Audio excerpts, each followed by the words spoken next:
আসসালামু আলাইকুম রহমতুল্লাহি ওয়া বারাকাতুহু। কি অবস্থা, সবাই ভালো আছেন? আশা করি আল্লাহর রহমতে আপনারা সবাই ভালো আছেন। তো আপনাদেরকে আমাদের আবার ইসলামিক এডুকেশনে স্বাগতম। তো এখানে আমরা ফলাফান্ডে মুক্তব শিখাই আরবি। তো আমরা আমাদের প্রথম ক্লাসে গেছি, দ্বিতীয় নম্বর ক্লাসে গেছি, তৃতীয় নম্বর ক্লাসে গেছি, এটা আমাদের চতুর্থ নম্বর ক্লাসে প্রস্তুতি চলতেছে। তো যারা যারা এখন আমাদের ক্লাসগুলো দেখেন না তারা দেখে আসবেন। তো আমরা তৃতীয় নম্বর ক্লাসে বলছি, আমরা চতুর্থ নম্বর ক্লাসে যে 3-4টা হরফ একত্রিত হলে কেমন শব্দ হয় ওইটা শিখামু। তো আমরা দেরি না করে আমরা ক্লাসে যাই। শুরু করা হলো। যেমন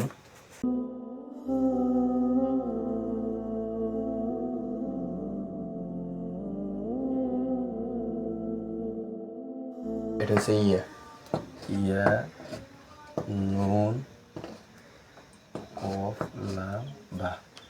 ইয়া, নুন, কফ, লাম, বা। ঠিক আছে, যে হিসেবে এটা একটা, দুইটা, তিনটা, চারটা, পাঁচটা হরফ একত্রিত হয়েছে, যার কারণে একটা শব্দ হয়েছে। তারপরে হয়েছে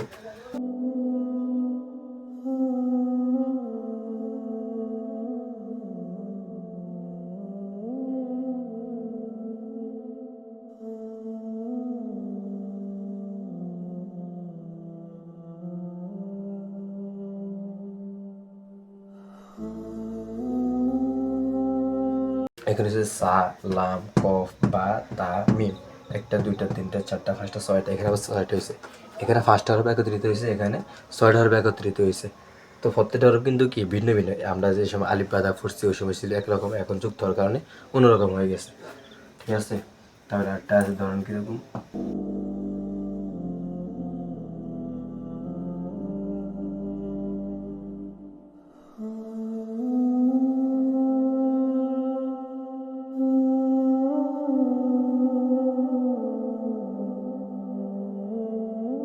কফ, মিম, তা, হা, কফ, লাম, ইয়া। ঠিক আছে, 1 2 3 4 5 6, এখানেও ছয়টা হরফ, এখানেও ছয়টা হরফ। তো এখানে কিন্তু ফার্স্টের এখানে ছয়টা, এখানে ছয়টা হরফ, কিন্তু বিভিন্ন রকমের হরফ করে। ঠিক আছে, তাহলে আমরা আরেকটু গভীরভাবে যাই, তাহলে হচ্ছে কি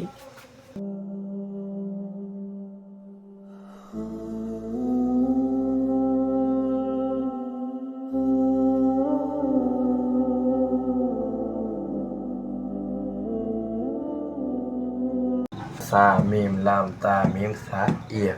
ঠিক আছে, এখানে কিন্তু একটা, দুইটা, তিনটা, চারটা, পাঁচটা, ছয়টা, সাতটা, এগুলো সাতটারও হবে। তাহলে এখানে আমরা যদি কটা করছি, ফার্স্টটা ইয়া, তা, কফ, ইয়া, নুন, কফ, লাম, বা, সা, লাম, কফ, বা, তা, মিম, মিম, তা, হা, কফ, লাম, ইয়া। ঠিক আছে, সা, মিম, লাম, তা, মিম, সা, ইয়া। ঠিক আছে, তো এরকম না, কারণ একটা হলো যে সময় আরেকটা হলো যুক্ত হয়, এই সময় প্রত্যেকটা কি শব্দ হয়েছে, এগুলো একটা শব্দ, এটা একটা শব্দ, এটা একটা শব্দ, এটা একটা শব্দ, এটা একটা শব্দ। ঠিক আছে, এটা একটা এগুলো শব্দ, অনেক প্রত্যেকটা মানে অনেকটি হরফ মিলে একটা শব্দ হয়। ঠিক আছে, এখন আমরা জবজের ফেস দিকে যদি যাই। আচ্ছা, তো প্রথম আলিফ বাদা আপনার যদি আপনি শিখেন অথবা আপনার ছেলেমেয়েদেরকে শিখে, তাহলে প্রথমে কি আপনার হরফ শিখতে হবে। হরফ শিখা বাদে কখন আপনি এরকম না শব্দ বা এরকম হরফ কখনো চিনতে পারেন। তো আমরা জবজের ফেস দিয়ে যাই। এটা হচ্ছে জবর। ঠিক আছে, এটা হচ্ছে জবর, এটা জের, এটা ফেস। জবর, জবর, জের, ফেস। ঠিক আছে, এটা হচ্ছে জবর। কোনো হরফের উপরে যদি এমন একটা দাগ আসে, কোনো হরফ আলিফ বা কাফ মিম নুন তা হা ইয়া, যে কোনো হরফে যদি এমন যদি এটা থাকে, একটা দাগ থাকে, এটাকে বলে জবর। ঠিক আছে, যদি এমন একটা যে ইয়া কোনো হরফের নিচে, এটা কিন্তু উপরে, কোনো হরফের উপরে, এর জন্য নিচে, যেমন নিচে, এই যে নিচে যে এর কোনো হরফের নিচে, আলিফ থেকে ইয়া পর্যন্ত কোনো হরফের নিচে যদি এরকম না জের থাকে, তাহলে এটাকে জের বলে। এটা জবর, এটা জের। ঠিক আছে, জের। তারপরে কোন আলিফ, আবার একই কথা, আলিফ থেকে ইয়া পর্যন্ত কোনো হরফের উপরে যদি এরকম থাকে, ফিশ, ফিশ। ঠিক আছে, এটা যদি এরকম যদি থাকে তাহলে এটাকে ফিশ বলে। তাহলে একটা কথা কি, স্যাম্পল কথা, যে আলিফ থেকে ইয়া পর্যন্ত কোনো হরফের নিচে যদি একটা টান থাকে তাহলে এটাকে জের বলে। আলিফ থেকে ইয়া পর্যন্ত কোনো হরফের উপরে যদি জবর থাকে, এরকম যদি টান থাকে তাহলে জবর বলে। আলিফ থেকে ইয়া পর্যন্ত কোনো হরফ যদি এমন থাকে তাহলে এটাকে ফেস বলে। ঠিক আছে, তো এখানে কি আলিফ জবর আ, আলিফ জবর কি হয় আ, আলিফ জের ই, আলিফ পেশ উ। আর যদি আমরা দিয়ে যাই, যেমন লাম, লাম জবর লা, লাম জের লি, লাম পেশ লু, লাম জবর লা, একই কথা, লাম জবর লা, লাম জের লি, লাম পেশ লু। তাহলে আপনার হরফের উপরে যদি জবজের পেশের উপরে হরফের উচ্চারণ ডিপেন্ড করে। যদি জবর হয় তাহলে আলিফ জবর কি আ হবে, আলিফ জের কখনো আলিফ জবর ই হবে না, আলিফ পেশ আ হবে না। ঠিক আছে, আপনার জবজের পেশের উপরে ডিপেন্ড করলে আপনার উচ্চারণ হবে, তার আগে হবে না। তো উচ্চারণ করতে হলে আপনি আগে আগে জবজের ফেস চিনতে হবে, জব কাকে বলে, জের কাকে বলে, ফেস কাকে বলে, ওটা চিনতে হবে। তো এরকম একই কথা, আলিফ থেকে এ পর্যন্ত কোনো হরফ এরকম থাকলে জবর থাকবো, নিচে থাকলে জের থাকবো, এমনি এরকম থাকলে ফেস হবে। ঠিক আছে, প্রত্যেকটা ক্ষেত্রে যদি আমরা একটা দিয়ে যদি একটু যাই, তাহলে এই যে বা, বা জবর বা, বা জবর বা, বাজের বি, বা ফেস বু। এরকম না অহরহ, এরকম না আলিফ থেকে ইয়ে পর্যন্ত প্রত্যেকটা ক্ষেত্রে এরকম হবে। আলিফ জবর আমি এখন দেখাতে পারতে, দেখেন এরকম না, আলিফ বা তা এরকম না, আলিফ জবর আলিফ জেরি আলিফ পেশ উ আ ই উ, বা জবর বা বাজের বি বা ফেস বু বা বি বু, তা জবর তা তাজের তি তা ফেস তু তা তি তু, বা কব জবর ক কবজের কি কব পেশ কু ক কি কু, কাব জবর কা কাবজের কি কাব পেশ কু কা কি কু, মিম জবর মা মিম জের মি মিম পেশ মু মা মি মু। এরকম না, মানে আপনার জবজের ফেসের উপরে আপনার ডিফেন্ড করে উচ্চারণ। ঠিক আছে, যে হরফ উপরে জবজের থাকবো, ফেস থাকবো, ওই হরফ ওরকম উচ্চারণ হবে। ঠিক আছে, তো আপনাকে জবজের ফেস চিনতে হবে। তো আমরা যদি এখন যদি ধীরে ধীরে,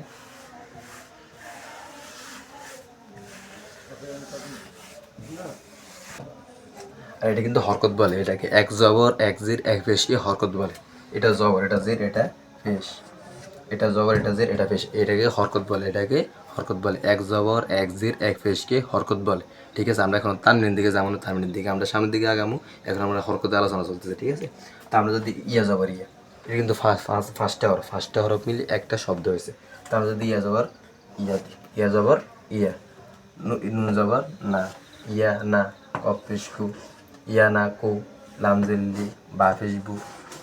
ঠিক আছে, এরকম ইয়া জবর ইয়া, নুন জবর নুন, এটা জজম, একবার জজম আছে, যে এই জজম আছে, তাই যাচ্ছে আমরা এদিকে দেখতেছি, আমরা এখন কি জবজের ফেসে উচ্চারণ করতেছি। ঠিক আছে, এরকম না, আপনার শব্দ যে সময় উচ্চারণ হবে ওই সময় এভাবে হবে। ঠিক আছে, তাহলে তা জবর তা, লাম দিল্লি, কপেশকু, বা জবর বা, তাজের মিম পেশমু, এরকম না থাকবে। ঠিক আছে, এরকম না থাকবে, মিম জির মি, তারপরে নুন জবর না, হাজিরি, মিম পেশমু, লাম দিল্লি, ইয়াদের পেশমু, এরকম না থাকবে। ঠিক আছে, মানে আপনি যদি জবজের ফেস যদি এরকম না যদি জানতো, তাহলে এরকম না হবে। তো আমরা এটা ইয়ে করি, তারপরে আমরা সামনে দিই।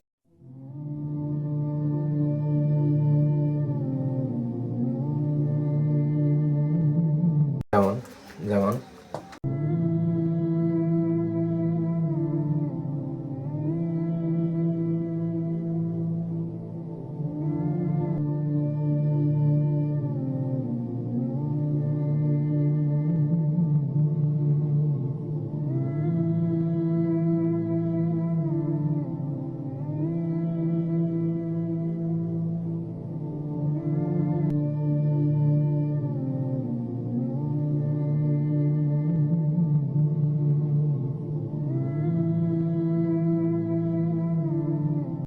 যেমন আলিফ জবরা আ আ, আলিফ জবরা আ, বা জবর বা, বা জবর বা, বা বা, তা জবর তা, তা জবর তা, তা তা, সা জবর সা, সা জবর সা, সা সা, জিম জবর যা, জিম জবর যা, যা যা। ঠিক আছে, আর একটা যদি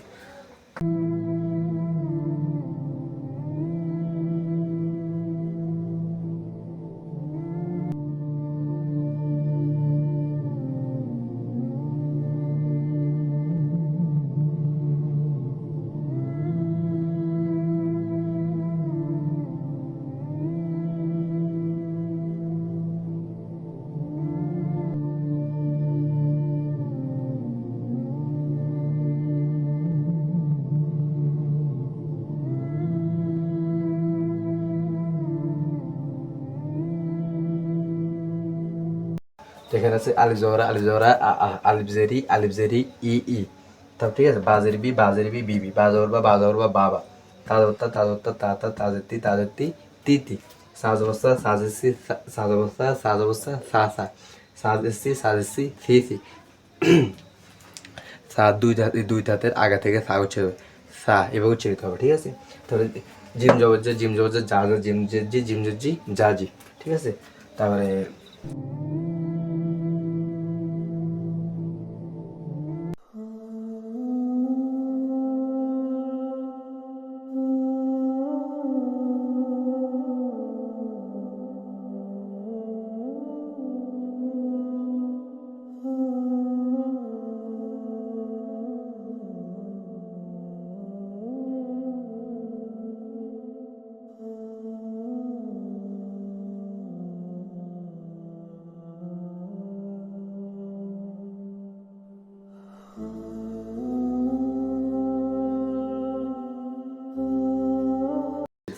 এটা হচ্ছে জবর, এটা জবর, এটা জের, এটা ফেশ, জবর জের ফেশ, জবর জের ফেশ, এটাকে হরকত বলে।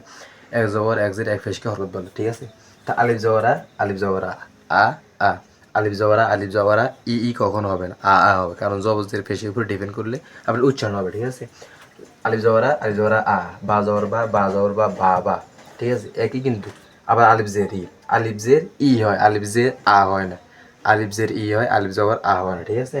তো আলিফ জের ই, আলিফ জের ই, বাজের বি বিবি, তাদের তি, সাজের সি, জিম জে জি, আলিফ পেশু উ, বা ফেসবু বুবু, তা ফেস তু, সা ফেস সু, জিম পেজু জুজু, ঠিক আছে।